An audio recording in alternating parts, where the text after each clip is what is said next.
Welcome classic rock fans to a short review looking at this wonderful album that has been sent to me. This is Killer 50 Years Later, released on the Pale Wizard label. Now it's interesting actually when you delve into the canonical texts that are these classic albums. I think you always have to proceed with caution. However, I think Alice himself would have perhaps enjoyed different interpretations of this classic material. Of course, this album is made up of numerous bands that look to recreate.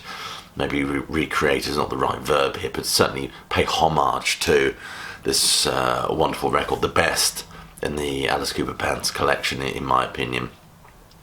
So the 50 Years Later series, and I presume it's going to be a series, they're going to specifically pick an album to try to reinvent, or at least try to capture the spirit of that record, pay tribute to it.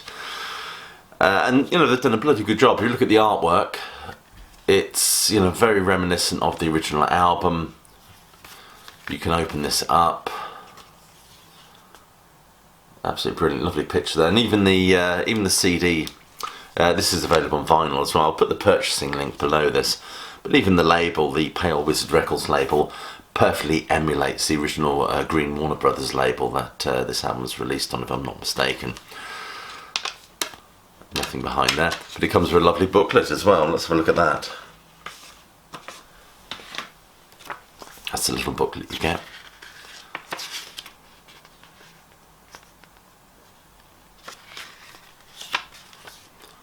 Even got the Alice calendar there. Why there isn't a 50th anniversary celebration box set of this record, I don't know, or $1 Billion Babies, but there you go. And there's the booklet. So it's a nice little package. I think, for what you get, and then the tracks, you get some bonus tracks on it as well, so it isn't just the Killer album. The music on this album is very faithful to the original, which both pleases and disappoints me in one fell swoop. But I think with these things, you're kind of damned if you do, damned if you don't. So you have to kind of draw a line somewhere. But I must admit, I really enjoyed the keyboard part in Under My Wheels, if I'm not mistaken. It melds seamlessly with the guitars. That was quite interesting. This homage is brought to us by numerous underground bands who bring their own very distinctive voice to these songs. And these bands occupy several genres, including hard rock, stoner, psych underground, all doffing collective cap, if you like, to the brilliance of the Alice Cooper Band. It's a potent and interesting mix of contemporary rock sounds with the classic Cooper vibe, if you will. As I've said, the songs are faithfully produced, but it is meant to be a tribute. It does lack that thematic, perhaps not thematic, but certainly tonal consistency we got with the original album, simply because it's different artists with different songs. Therefore, I have to say it's difficult to lose yourself in that very dark miasma that emanated from the original album. Instead, we find ourselves jolted out of that zone every time a new track starts, because it is a new different voice, a different interpretation. But I have to say, overall, I thoroughly enjoyed it. It's a thoroughly enjoyable listen, and one worthy of your hard-earned cash.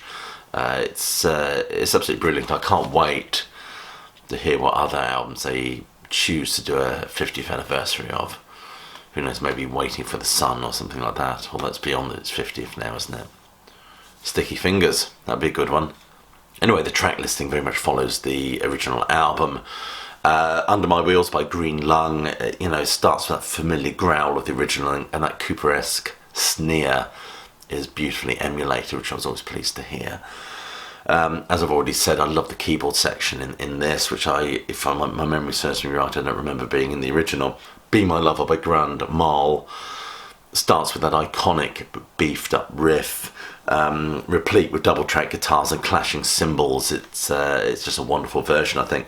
Hello Flies by Sergeant Thunderhoof is I love the vocals on this, and it still captures that interesting blend of dark psychedelia, which very much was apparent with the first album. Desperado, the same could be said of Desperado. Desperado is by Ritual King. It does embrace that atmosphere of kind of a dark trippiness before it merges into what sounds like early Sabbath. You Drive Me Nervous is by 1968. glorious, heavy rendition of this one. Yeah, Yeah, Yeah is by Trippy Wicked and the Cosmic Children of the Night. Is another interesting one. I love the vocals on this as well. I mean, I love the drums and the overall vibe they managed to recapture on this one. Dead Babies by Moss Generator, and this is the one that I dreaded listening to, because this is one of my favourite Alice numbers, and I thought if this goes south, then I don't know, I won't be able to say anything positive about this record, but they do it beautifully. They do all the songs on this album beautifully. As I said, they're fairly faithful renditions of these songs. Killer, of course, is by Admiral Sir Cloudsley Shovel. Wow, what a name, eh? Again, it's just a delight to listen to. I mean, I love the way the atmosphere is rendered on this.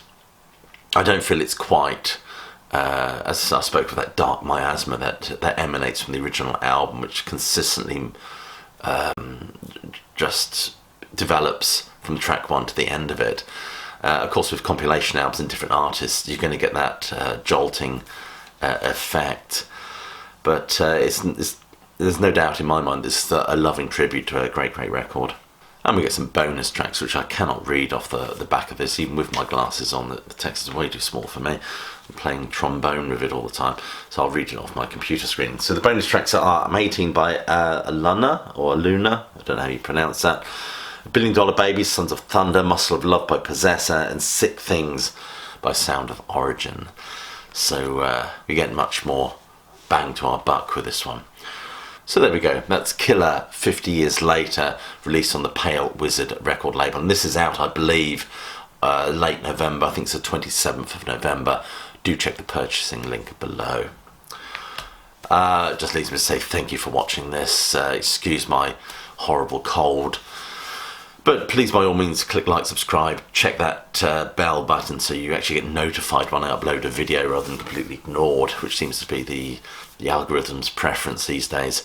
And do check out some of the wonderful links below for the ways you can support the work done here at Classic Album Review. Become a Patreon, why not? Or check out the Amazon wish list, or just even like the Facebook page. It's all good and much appreciated, of course. Anyway, I'll leave you for now. Thank you so much for watching. Please stay warm and safe as it's getting colder, and more importantly, that you keep listening.